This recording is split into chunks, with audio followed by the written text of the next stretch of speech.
guest, and I'm so excited about this. Our first guest of the evening is a graduate of Wofford College in South Carolina and former criminal justice professor at Benedict College in Columbia, South Carolina.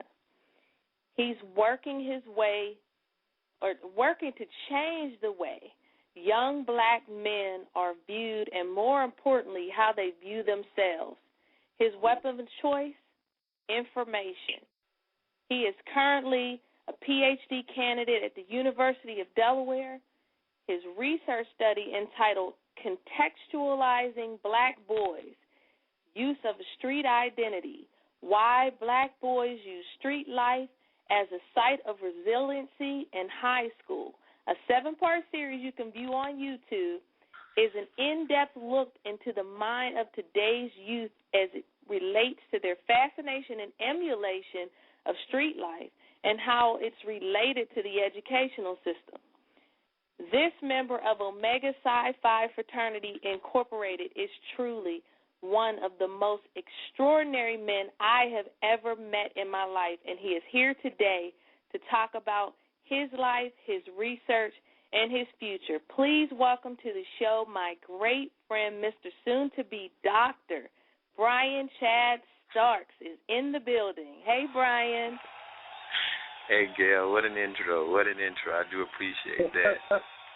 Well, welcome to the show, and I want to personally thank you for taking the time to come on the show and share your story. Of course, I appreciate the opportunity. Shouts out to you and Clark for having this forum open for folks like me to be able to come share some of my research interests and also share some of the voices that I've come into contact with when I began this research academic journey that I'm on right now. And it's very important that we get some of these voices, we bring them to life and bring them on the front stage, because some folks don't have the opportunity like I've been blessed with to get their voices heard. So I see myself as a conduit of information, but also representing the folks that don't have the opportunity like I do. So it means a lot. Right, and and you've heard me often refer to you as the next Martin, Malcolm, the next one to come up. And I want to go back to the day that we met. Mm-hmm.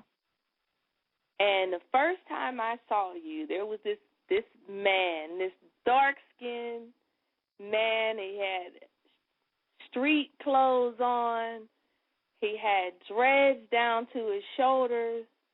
He talked with slang. And my first impression was, well, I'm going to say that on the air, but my first impression was not a positive one, I must say. Like, I actually really feel like you cannot truly judge a book by its cover. I would have never thought in a million years when I saw you that you were a professor in an institution of higher learning or, running a successful bail bonds company. And as intellectual as you are, which, is a good segue into, what you're doing and what your research is all about. Because it is, I think one of the problems that black men face is that first impression based on appearances. You're exactly right. And with me personally, I've always used the element of surprise to confuse folks, not maliciously, but it just sometimes things just fall into your hand because of the way society has put labels on us and definitions and operationalized what exactly a young black man should look like, as well as young black women, young white women, young white men, and other nationalities and ethnicities. But the thing about being young and black in this society in this day, it's tough. It's very tough on the females, not being gender biased here.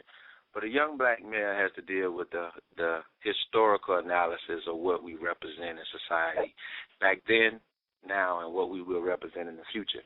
And one of the things that I learned growing up in Columbia, South Carolina, being a product of the dirty, is that I'm responsible for whatever comes out of my mouth.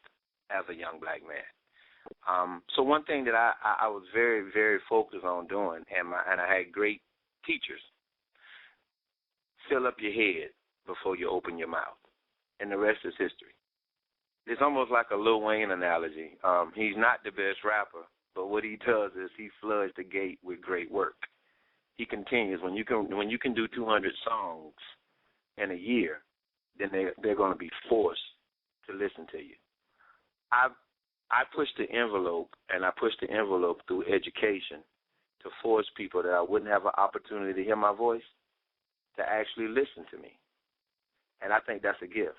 And that led me into defining and working with young black men that I know that are facing some of the discontent in situations that I've been faced with. So it's not really separate from me, which I think I'm blessed because a lot of people go to work and it's separate from their lives. This is who I am. I'm only following the blueprint that was laid out for me before I got